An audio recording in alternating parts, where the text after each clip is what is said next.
Albert Einstein दुनिया का सबसे नालायक बच्चा।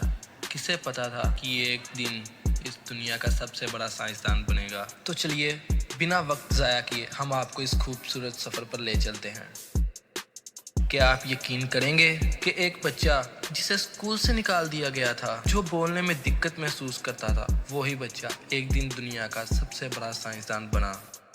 ये है एल्बर्ट आइंस्टाइन की कहानी, एक नालायक बच्चे से लेकर नोबेल याफ्ता जीनियस तक का सफ़र। एल्बर्ट आइंस्टाइन ने कैसे तय किया, आप भी जानिए। हमारे साथ जुड़े रहिए इस वीडियो में।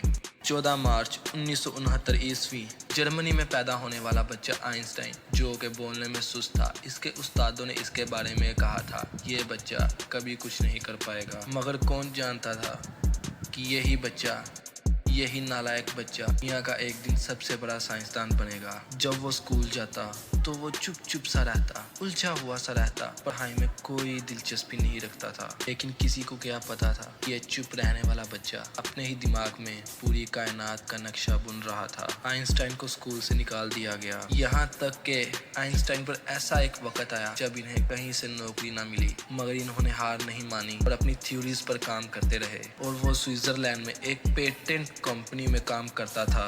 दिन में फाइल्स देखता और रात को अपने नजरियात पर तवज्जो करता।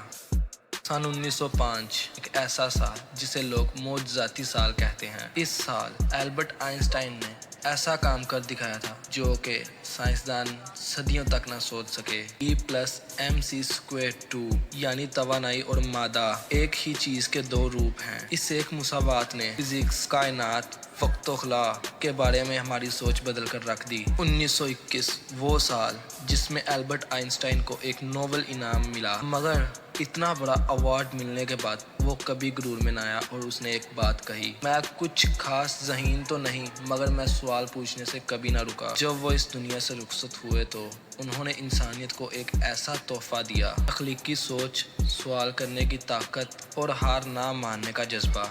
ये तोहफा वो इंसानियत को दे चुका था। तो अगर लोग आपको नालायक कह रहे हैं या आप स्कूल, ज़िंदगी या इम्तिहान में नाकाम हो रहे हैं, तो याद रखें कि आप दुनिया का अगला आइंस्टाइन। हमारे चैनल को सब्सक्राइब करें और इस वीडियो को ज़्यादा से ज़्यादा लाइक और शेयर करें। Thank you.